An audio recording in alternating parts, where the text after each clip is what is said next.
7h23 sur LCI, la violence se niche partout et parfois là où on l'attend le moins. Une étude réalisée par le Conseil national de l'ordre des pharmaciens parue dans le Figaro nous apprend que plus d'un pharmacien est agressé chaque jour. Bonjour Philippe Besset. Bonjour. Vous êtes justement le président de la Fédération des syndicats pharmaceutiques. Quand on parle d'agression, on parle de quoi exactement? C'est physique, c'est verbal, c'est les deux?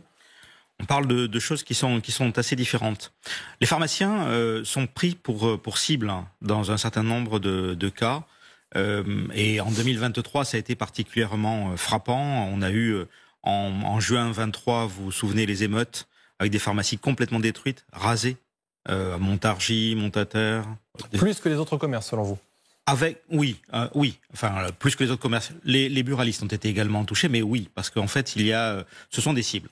La deuxième chose qui s'est produite en 2023, c'est Mayotte, avec la moitié des officines qui ont été vandalisées. Avec une réponse qui a dû être faite. Donc ça, c'est les cas très graves de destruction physique des officines. Bon. Et ensuite, il y a les choses du quotidien, ouais, avec notamment des incivilités, des menaces, essentiellement parce qu'on refuse les médicaments, notamment parce que on est en première ligne pour lutter contre les trafics de médicaments, donc on est amené à refuser des choses, à détecter des fausses ordonnances, et donc on est pris par des bandes. Donc c'est quand même assez grave. Et puis après, il y a les vols et les agressions. Donc ça augmente et c'est inquiétant. Il y a quand même des attaques qui vont jusqu'à l'utilisation de couteaux, d'armes à feu. Ça peut être fatal dans certains cas. Oui, on est dans un contexte dramatique. Avant-hier, notre consoeur, Hélène Tercis-Setou, à Saint-Laurent, a été... il y a eu un meurtre. Je vais prendre une minute pour lui rendre hommage. Il faut que les gens sachent qui c'était. C'était une femme extraordinaire, 34 ans, mère de 4 enfants, engagée. C'était une des 101 entrepreneurs qui avait été reçue à Matignon par le Premier ministre.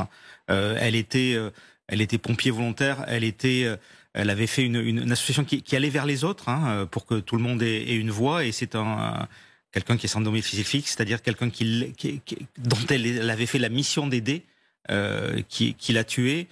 C'est à Saint-Laurent, les problématiques ce sont des problématiques avec le Suriname, de très très complexes. Oui, ce qui va encore au-delà de l'agression pour le simple fait d'être pharmacien. Oui, c'était devant la pharmacie.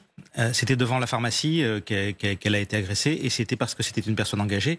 Et c'était parce que c'était un professionnel de santé. Et justement, qu'est-ce que les gens qui sont comme ça agressifs avec les pharmaciens vous reprochent concrètement à vous, pharmaciens? Qu'est-ce qu'ils reprochent à la profession? Le symbole. Le symbole, comme quand on agresse un pompier, comme quand on agresse... En fait, ce sont en ce cas-là, ce sont des crimes de la misère. Ce sont des gens qu'on est là pour aider et qui s'en prennent aux gens qui viennent les aider. Donc c'est typiquement des agressions de la misère. Est-ce qu'ils vous associent à des professionnels de santé, ou est-ce que vraiment ils n'imaginent pas que vous faites partie de cette corporation, tout comme les médecins par exemple? Ils nous associent clairement à des professionnels de santé. L'année où les violences ont été les plus fortes ont été les années Covid, parce que la pharmacie représentait la lutte contre la maladie, mais également les contraintes qui étaient nécessaires pour lutter contre la maladie, et donc forcément ça a généré cette violence. Maintenant que le bilan est dressé, effectivement cette étude le montre très bien, la hausse elle est concrète et elle est constante. Maintenant, qu'est-ce qu'on fait face à ça? Selon vous, quelles sont les mesures qu'il faut apporter, les réponses à trouver pour faire en sorte qu'on endigue le phénomène? Alors, les mesures sont toujours dérisoires après ce que je vous ai décrit, mais néanmoins on peut toujours faire mieux. Une loi est en cours d'examen à l'Assemblée nationale pour renforcer la réponse pénale contre les agressions contre les soignants. Moi, je demande à ce que ce soit élargi, bien sûr, pas uniquement à l'hôpital, mais à l'ensemble des professionnels libéraux. C'est parce qu'on craint l'impunité, selon vous? On craint, oui.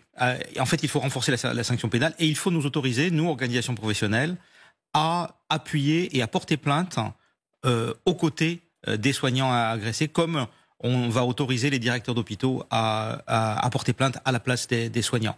Donc la réponse pénale est évidemment une question. Nous menons un travail actuellement dans mon organisation également pour former les professionnels aux réponses. En fait, il faut il faut savoir faire.